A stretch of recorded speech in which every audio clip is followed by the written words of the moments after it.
Assalamu alaikum wa rahmatullahi wa barakatuh. Welcome to the Ilm Station podcast. Here we talk about the miracles of the Quran, facing the difficulties of life the Islamic way, and many more. We will also be inviting special guests every month to inspire and motivate us. Let me start with a quick introduction.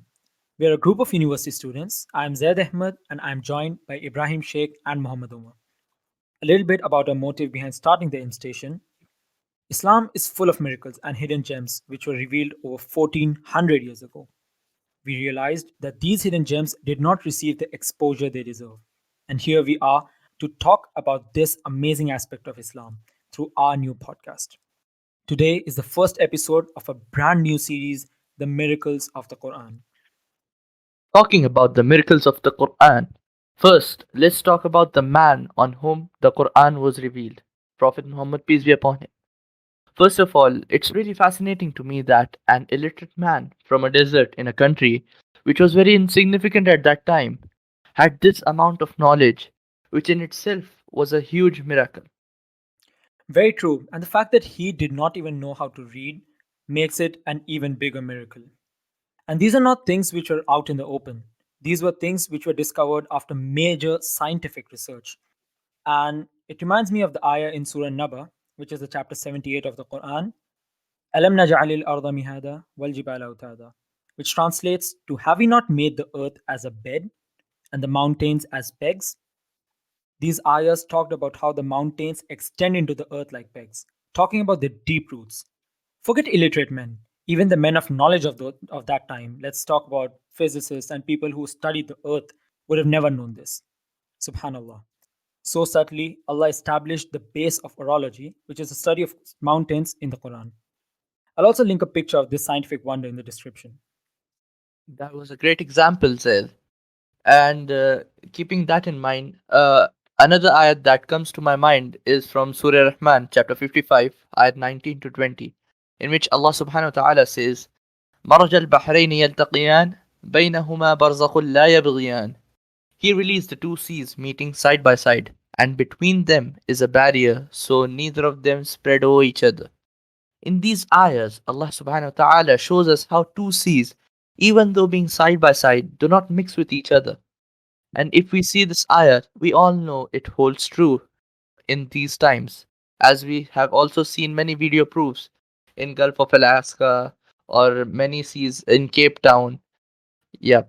And but it's really fascinating to me that how could a man from small desert at that time could have known this stuff? Allahu Akbar. It is truly a miracle. It truly is a miracle. I mean, just think about it. No human being in existence could have ever thought that something like that would happen. Of course, it is a miracle of Allah. No human being can ever deny these miracles bestowed by Allah subhanahu wa ta'ala. Not even the greatest scientist of mankind can challenge the decree of Allah. In the Holy Quran, Surah Al-Isra, Allah Azza wa Jal says, إن هذا القرآن يهدي للتي هي أقوم.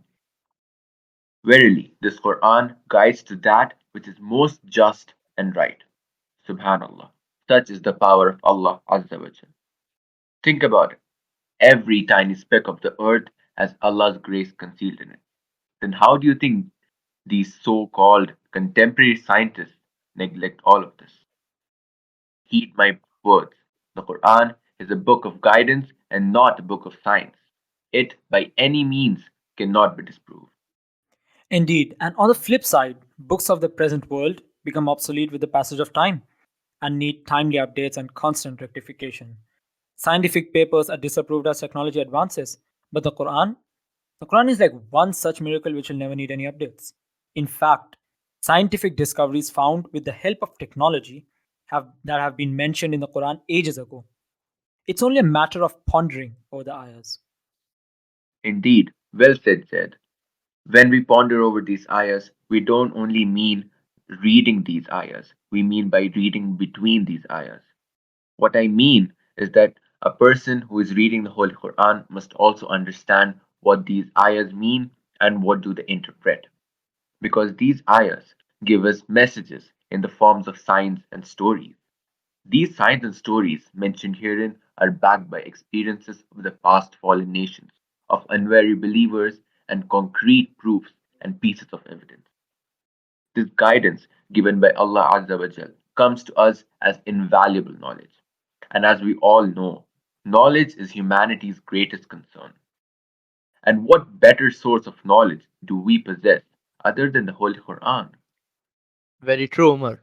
And talking about pondering over ayah, one such verse that comes to my mind is from Surah Al-Kahf, chapter 18, which is ayah number 18.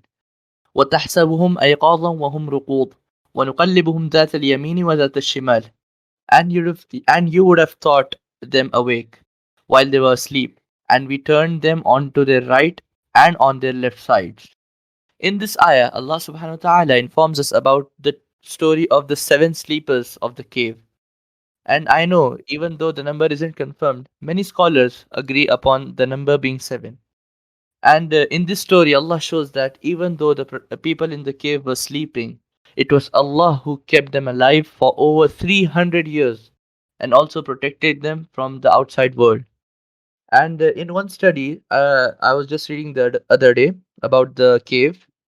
It was seen that the aperture of cave was studied, and especially the place through which the sun entered the cave, the opening of the cave, and it was discovered that the direction of its southern aperture was southwest. So if a person stood inside the cave in the morning, the sun inclined away from the cave to the right, and the sun rays passed in its strength in front of the standing person, revealing the pastures and the horizons.